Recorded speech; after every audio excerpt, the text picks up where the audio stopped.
Friends, नमस्ते। मैं निधि सिंह। कैसे हैं आप लोग? उम्मीद करते होंगे फ्रेंड्स कि आप लोग जहाँ होंगे, जैसे होंगे, अच्छे से पढ़ाई कर रहे होंगे। जैसा कि फ्रेंड्स आप सबको मालूम है कि आपके सीटेट के एग्ज़ाम में टोटल 10 डेज़ ही बाकी है। इन 10 डेज़ में आपको क्या पढ़ के और कैसे पढ़ के, कितना पढ़ के अच्छे मार्क्स ला सकते हैं, यही मैं आपको बताऊंगी। आज मैं कुछ टॉपिक लिखी हूँ। इन टॉपिक को सिर्फ आप 10 डेज रिवाइज यदि अच्छे से कर लेते हैं तो भी आपके मार्क्स अच्छे से आ जाएंगे।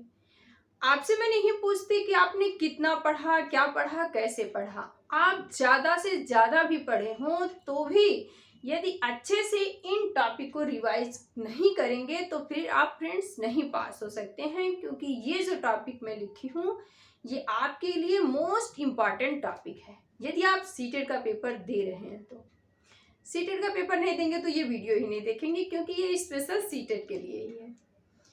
आप थोड़ा भी पढ़े हैं तो भी इन टॉपिक को आप कई बार यदि रिवाइज कर लेते हैं तो भी आप अच्छे से मार्क्स गेन कर सकते हैं। आप ज़्यादा से ज़्यादा पढ़ें और इन टॉपिक को रिवाइज नहीं किए हैं तो फ्रेंड्स कुछ मतलब नहीं है। इन टॉपिक के हिसाब मैं और भी सब्जेक्ट के बारे में आपको बताऊंगी कि कौन कौन से टॉपिक हैं जिन्हें सिर्फ आप इन 10 डेज को रिवाइज करिए। अनदर कुछ एक्स्ट्रा मत पढ़िए, कुछ भी मत पढ़िए, तो कुछ भी मत पढ़िए, सिर्फ उन्हीं टॉपिक को मल्टीपल टाइम रिवाइज करिएगा। सबसे पहले देखते हैं CC, continuous and comprehension evolution, सतत एवं व्यापक मूल्यांकन। ये हमने आपको आकलन या मूल्यांकन जो पढ़ाया उसमें पढ़ाया है। इनसे क्वेश्चन 2019 में आया था, वो भी जब ऑफलाइन हुआ तो पेपर ऑनलाइन से ऑफलाइन हुआ है तो वापस भी क्वेश्चन पूछ सकता है। फिर है आरटी एनसीएफ।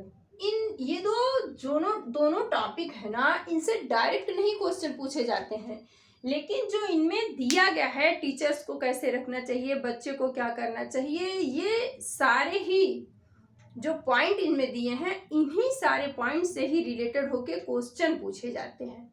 डायरेक्ट नहीं पूछेंगे, लेकिन जो इनमें दिया है उन्हीं से। जैसे टीचर को एक सुविधादाता होना चाहिए, एक परामर्शदाता होना चाहिए, ये एनसीएफ में कहा गया है। आरटी 2009 कहता है कि बच्चे को दंड नहीं दे सकते हो आप, बच्चे को किसी भी तरह की नहीं, आप उसे ना तो शारीरिक दंड दे सकते हैं ना ही मौखिक रूप से आप उससे कुछ भी उल्टा सीधा कह सकते हैं। बच्चे का नामांकन आप किसी भी स्थिति में करिएगा, उसकी उम्र के हिसाब से करिएगा। यही सारी चीज़ें आरटी 2009 में दी गई हैं, और जो क्वेश्चन पेडागोजी के पूछते हैं वो इनसे ही रिलेटेड पूछते हैं। फिर है समावेशी शिक्षा, इंक्लूसिव एजुकेशन। ये फ्रेंड्स लोग तो सीडीपी में पढ़ते हैं, बट ये आपके ईबीएस वगैरह में भी ज़रूरी रहती है, जो पेडागोजी के क्वेश्चन आते हैं। उसी तरह है भाषा एवं विचार, सीडीपी में आएंगे, हिंदी में आएंगे, ईवीएस में आएंगे, मैथ्स में, इंग्लिश में भी यही रहता है। बस वो उनके पूछने का जो तरीका रहेगा वो इंग्लिश लैंग्वेज में रहेगा, लेकिन यदि आप अच्छे से समझ जाते हैं तो आप इंग्लिश के भी सॉल्व कर लीजिएगा। भाषा कौशल को एक शब्द में याद कराया है मैंने, सुबोपली। बस इतना ही लिखा है, सुबोपली। उसको इंग्लिश में LSRW कहते हैं। लिसनिंग राइटिंग ऐसे किया, उसमें हिंदी में सुबोपली किया। फिर है उपचारात्मक एवं निदानात्मक आकलन। मतलब एक बच्चा कहीं पढ़ने में यदि उसे कठिनाई होती है, वो नहीं पढ़ पाता है, तो आपको कैसे उसका निदान करना है, कैसे उसके निदान के बारे में पता लगाना है, यही सारी चीज़ें इसमें दी रहती हैं। और जो क्वेश्चन पूछेगा वो इन्हीं के थ्रू पूछता है। फिर है आकलन एवं मूल्यांकन, असेसमेंट एंड इवैल्यूएशन होता है। ये जो असेसमेंट एवल्यूशन है, इस टॉपिक को फ्रेंड्स हमने अभी रिसेंटली पढ़ाया है, 2 से 3 दिन हुआ होगा। इस टॉपिक में हमने पढ़ाते समय ही फ्रेंड्स कुछ क्वेश्चन डिस्कस किए हैं, और वो क्वेश्चन किए हैं जो 2019 में जुलाई में और दिसंबर में ऑफलाइन हुए थे क्वेश्चन। बस उससे ज़्यादा क्वेश्चन नहीं डिस्कस किए हूँ।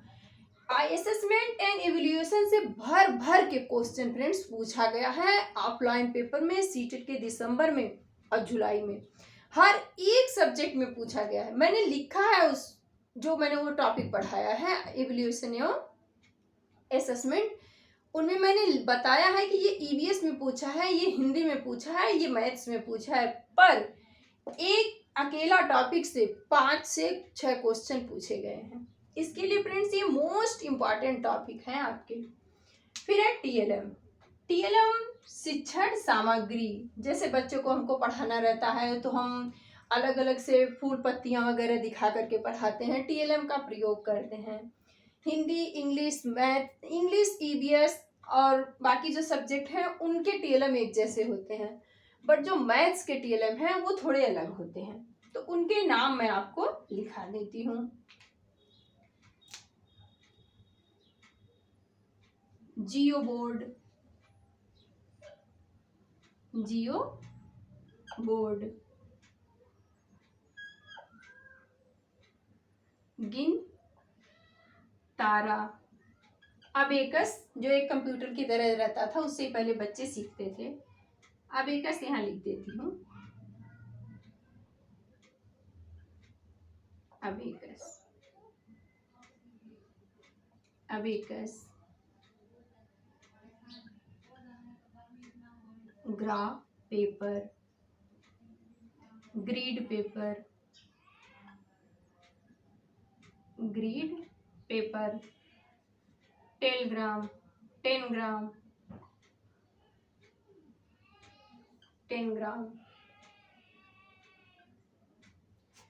डाइंस बॉक्स और एक दो ऐसे टीएलएम हैं। बट फ्रेंड्स जो मैथ के टीएलएम हैं इनके बारे में आप अच्छे से पढ़ लीजिएगा, अलग से पढ़ लीजिएगा।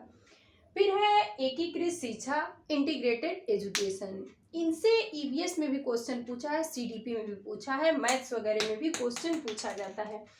इसके लिए फ्रेंड्स आप मेरे इन 10 पॉइंट को इन 10 डेज में कम से कम 2 से 3 बार तो आप पढ़िएगा ही पढ़िएगा, क्योंकि इनसे क्वेश्चन जो है वो भर भर के पूछे गए हैं।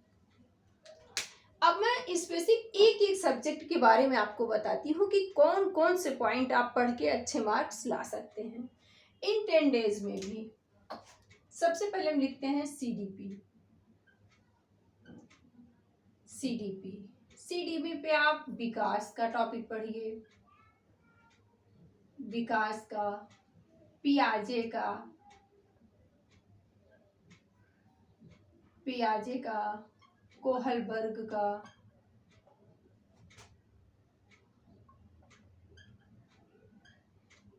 कोहलबर्ग का,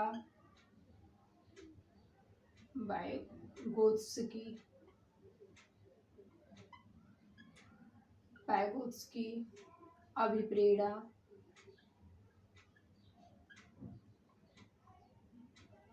अभिप्रेरणा, समाजीकरण, समाजीकरण, ब्लूम टेक्सोनॉमी,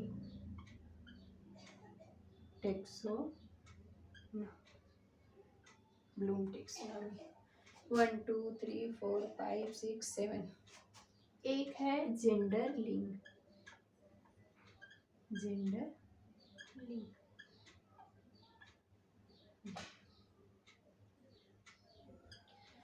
अब फ्रेंड्स इतने कम टाइम है कि अब मैं ये नहीं बोल सकती कि आप प्रीवियस ईयर जा करके चेक करें, देखें। इसके लिए फ्रेंड्स आप इन टॉपिक को कम से कम इन 10 डेज में 2 से 3 बार पढ़िए, ताकि आपका पेपर अच्छे से क्लियर। डेवलपमेंट हुआ विकास का, ये सिर्फ इसमें ही नहीं पूछेंगे, ये अदर सब्जेक्ट में भी आपके काम आएगा। पियाजे, कोहलबर्ग, वाइगोत्स्की, ये तीनों थ्योरी ऐसी है जिनसे हर बार क्वेश्चन पूछा गया और इस बार भी क्वेश्चन पूछा ही जाएगा। फिर है अभिप्रेरणा का, मोटिवेशन का। ये फ्रेंड्स अदर जो आपके सब्जेक्ट हैं ईवीएस, मैथ्स, इंग्लिश, इन सब में भी ये काम आते हैं, इनसे क्वेश्चन पूछे गए हैं। फिर है समाजीकरण, ये सीडीपी में भी हेल्पफुल है, अदर सब्जेक्ट में भी। ब्लूम्स टेक्सोनॉमी से तो बस इनसे ही क्वेश्चन पूछेंगे सीडीपी में ही। और रहा लिंग, लिंग से भी क्वेश्चन ज्यादा पूछा गया है। इसके लिए फ्रेंड्स आप इन पूरे 8 पॉइंट को सीडीपी में पढ़ लीजिए मेरे, और इनको तो फिर पढ़िए ही पढ़िएगा। अब मैं कुछ ईवीएस का आपको बताती हूँ। ईवीएस के 6 थीम थे क्या है अभी भी 6 थीम। इन 6 थीम से ही रिलेटेड सारे क्वेश्चन ईवीएस में भर भर के पूछे गए हैं और भी हर बार पूछे गए हैं। पहले हम लिखेंगे परिवार एवं मित्र, परिवार एवं मित्र। फिर है पानी, पानी, फिर यात्रा, फिर भोजन, भोजन, फिर आश्रय, आश्रय, वस्तुएं जो हम बनाते हैं, वस्तुएं जो हम बनाते हैं। यही 6 थीम पे ही बेस पूरे आपके 15 क्वेश्चन पूछे जाएंगे और 15 पेडागॉजी से हुआ। जैसे परिवार एवं मित्र से परिवार के बारे में पूछता है, पानी से जल के बारे में, प्रदूषित जल से कौन सी बीमारी होती है और कौन कौन से रोग फैलते हैं, टाइफाइड हुआ। और यात्राएं, यात्रा जो हम करते हैं, जैसे क्वेश्चन पूछ लेगा यदि कोई अहमदाबाद से रेलगाड़ी से जाते हुए मुंबई जाता है या इस स्टेशन पे जाता है तो कितने से कितने टाइम लगेंगे, ये ड्यूरेशन का पूछता है। फिर है भोजन, किस किस राज्य के लोग कौन कौन से भोजन खाना पसंद करते हैं और किस किस राज्य का कौन कौन सा भोजन प्रसिद्ध है, यही पूछेगा। ये भोजन वाले टॉपिक भी हमने आपके कराए हुए हैं, यदि इस लिंक में जाइएगा डिस्क्रिप्शन बॉक्स के, उस वहीं आपको ये भोजन वाले टॉपिक मिल जाएंगे। वो भी फ्रेंड्स शॉर्ट्स वीडियो ही है, वहीं आपको आकलन या मूल्यांकन के भी लिंक में शेयर कर दूंगी, उस पर आप जाके देख सकते हैं। ये जो असेसमेंट या इवैल्यूएशन का मैंने डाला है, इसमें फ्रेंड्स मैंने पूरा ही 2019-2020 का असेसमेंट इवैल्यूएशन से जो क्वेश्चन पूछा है हर एक क्वेश्चन डिस्कस की हूँ और भी उसमें लिखी हूँ कि ये ईवीएस में पूछा है, ये मैथ्स में, सीडीपी में। फिर है आश्रय, आश्रय भी टॉपिक मैंने कराया है। ये भी टॉपिक यदि आप पढ़ लेते हैं तो फिर इनसे बाहर नहीं पूछेगा जितना हमने आश्रय के बारे में पढ़ाया है। आश्रय मतलब निवास स्थान, किस किस राज्य के लोग कैसे कैसे घरों में रहते हैं, कहीं मिट्टी के घर हैं तो कहीं पत्थर के घर, कहीं बांस के घर, वही सारे क्वेश्चन हैं, ये भी टॉपिक पढ़ाया है। वस्तुएं जो हम बनाते हैं, जैसे भोजन, भोजन वगैरह के बारे में तो हमने बताया। ये जो 6 थीम है, इन 6 थीम से ही 15 क्वेश्चन रिलेटेड रहते हैं। डायरेक्शन का भी 1 से 2 क्वेश्चन पूछा गया है, लेकिन वो यात्रा में ही रिलेटेड रहते हैं। अब हम आपको हिंदी का बताते हैं। ये क्या है था, ये 10 टॉपिक थे, सीडीपी हुआ, ईवीएस हुआ। मैथ्स के यही टीएलएम रहेंगे, बाकी वही रहते हैं। हिंदी में भी फ्रेंड्स क्या रहता है,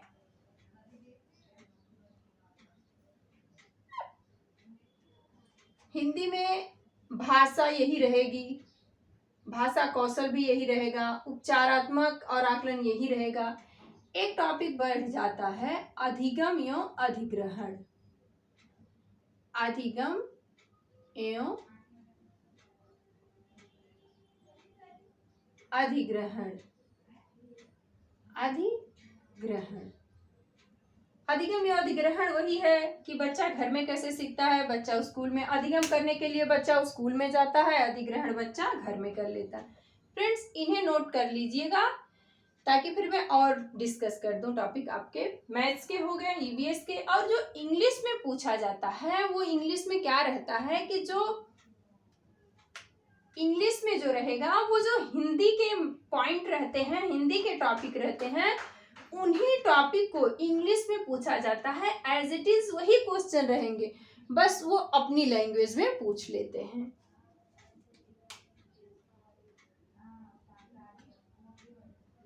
फिर क्या है विविध,